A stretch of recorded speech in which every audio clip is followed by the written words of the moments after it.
Retour sur l'exercice grandeur nature qui a eu lieu hier sur la plateforme chimique de Pont-de-Claix en Isère. 67 000 habitants concernés, 34 écoles, 7 collèges, 3 lycées. Sur le pont, gendarmes, pompiers, policiers, SAMU, préfecture.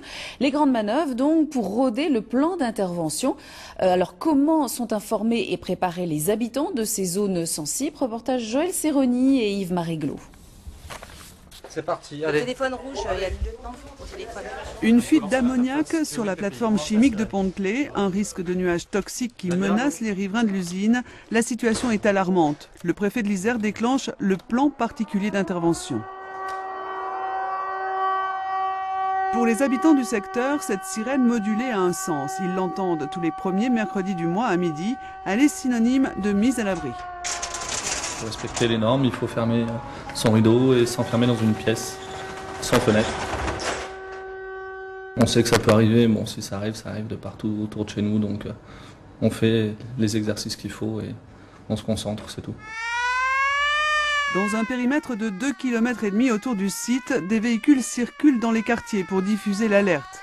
Car les sirènes fixes ne sont pas audibles sur l'ensemble du territoire. Les écoles sont en confinement et l'EHPAD est en confinement. Comment informer les populations et leur transmettre les consignes quand on est condamné à rester enfermé? À la mairie de Pont-de-Claix, le plan de sauvegarde communale est activé. Élus et fonctionnaires se préparent régulièrement aux situations de crise.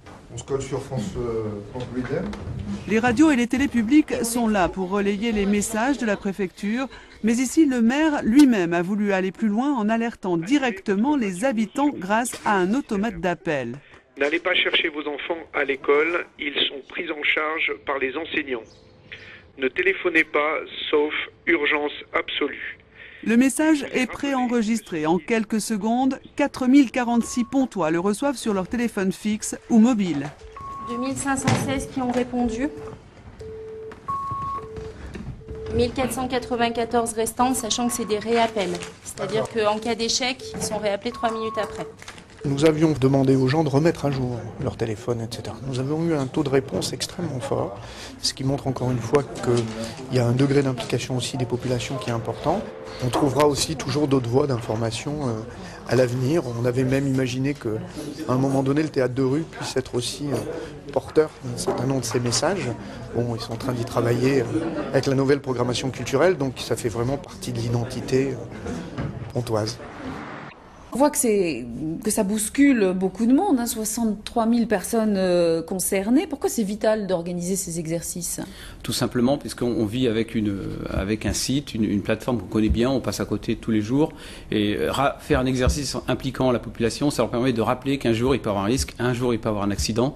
Et donc l'exercice, ça agit un peu, je dirais, comme une sensibilisation un peu forte de la population. Il faut que ça devienne automatique. Il faut développer en tout cas des bons réflexes. Alors, ce qui est sûr, c'est qu'on note qu'une vraie culture du risque est en train de s'implanter. Vous l'avez remarqué, ça fait à peu près 12 ans que vous organisez ce genre de choses. C'est exact, c'est particulièrement vrai d'ailleurs dans le sud grenoblois, puisqu'il y a à la fois la plateforme chimique de Pont-de-Claix, mais aussi celle d'Arkema à Jarry. Il y a aussi d'autres risques sur la cuvette grenobloise, donc il y a effectivement une culture forte de la sécurité. La personne dans le reportage est très philosophe, on a l'impression que oui. c'est pas très stressant.